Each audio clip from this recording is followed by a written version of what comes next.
les filles et les garçons pour ceux qui me suivent, j'espère que vous allez bien.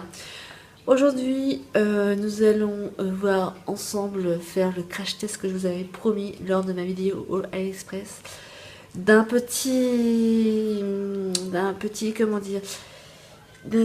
outil qui est soit révolutionnaire, soit complètement foireux pour le fond de teint. Il s'agit de la Cils Drop. Donc je ne l'ai encore jamais utilisé. Crash test, première impression, c'est parti. Donc je vais faire un côté Cils Drop, juste un côté, pour voir. Donc je mets une pompe de fond de teint sur la main. Et c'est parti mon kiki. Alors, pour commencer, déjà, comme ça, c'est agréable, mais c'est très bizarre.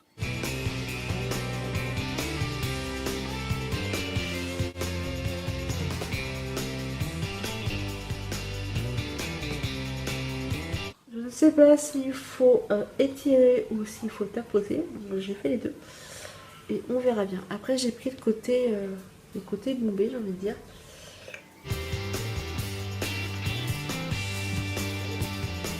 Alors, au niveau des pores, je sais pas trop, je suis un petit peu sceptique pour le moment là. On va voir. Un petit peu le fond. Donc, je fais ça pour démarquer, on va dire, la zone.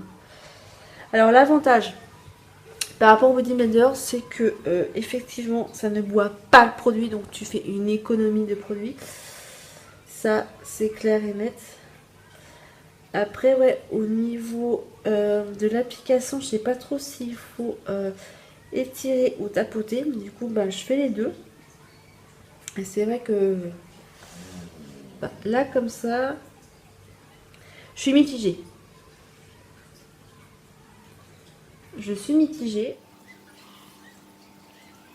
Du coup, je crois que j'ai pris trop de produits.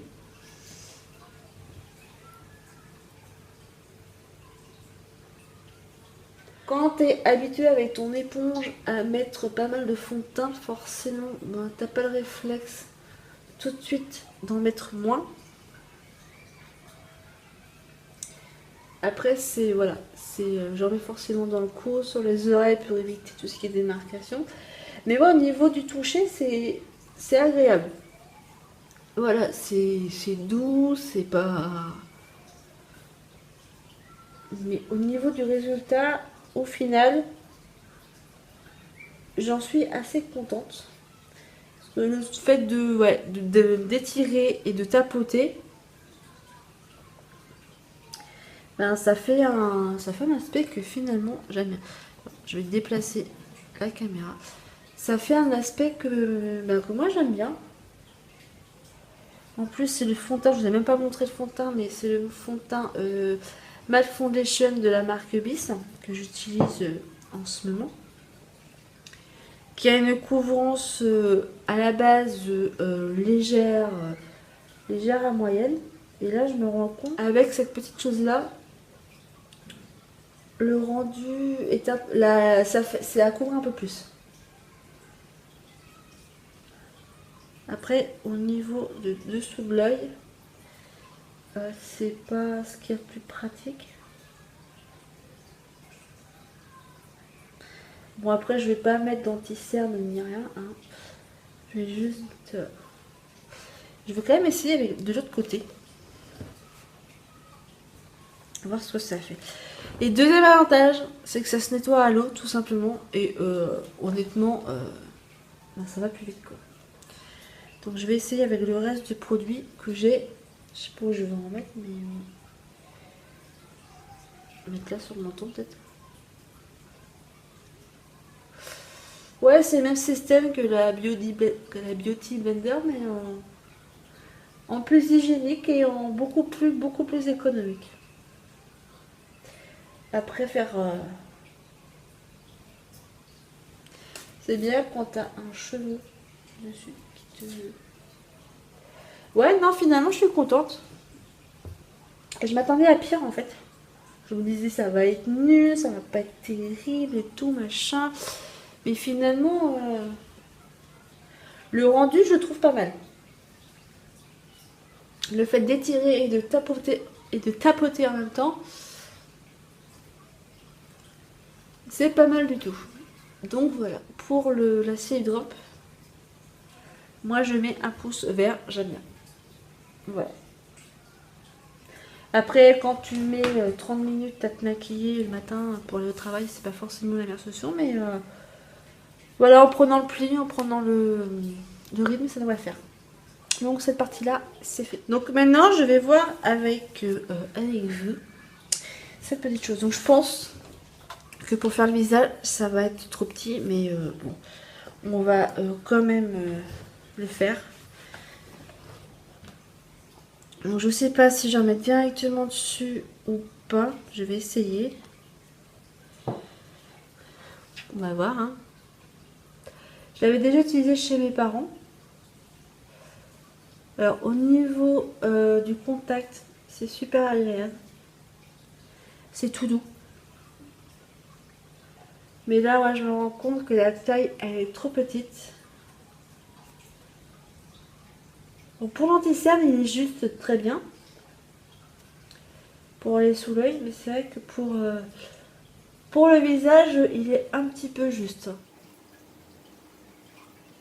Il aurait fallu vraiment qu'il soit plus grand. On va faire le front. Hop. Comme c'est le même fond de teint de toute façon.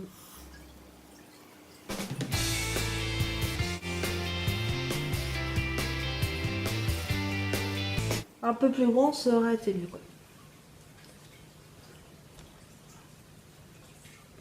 Mais le toucher est agréable. Il n'y a rien à dire. Il n'y a vraiment rien à dire. C'est super agréable. On n'oublie pas de descendre d'un coup.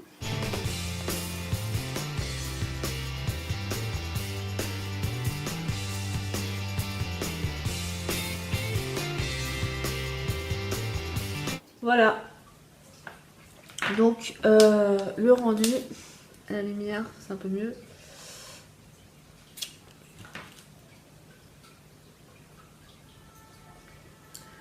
Du coup, j'ai l'impression d'en avoir mis moins là que là. Après, si j'étire là comme ça va faire quoi? Voilà. Donc du coup, les deux me plaisent.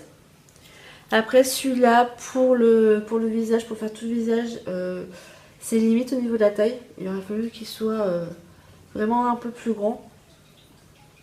Mais il est quand même bien. Voilà. Ça change du pinceau ou du Beauty Blender.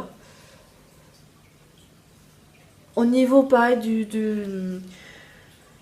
au niveau de la quantité de produits, du coup, bah, on en met moins parce que pareil, ça ne boit pas de fond de teint. Mais au niveau hygiène, bah, ça revient au même que d'un pinceau.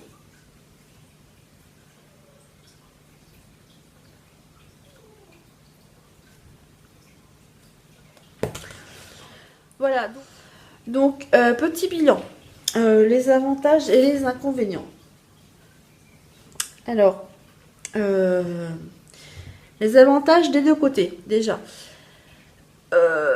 Au niveau du produit, la quantité, on fait une économie de fond de teint parce que ça ne boit pas de fond de teint. Clairement.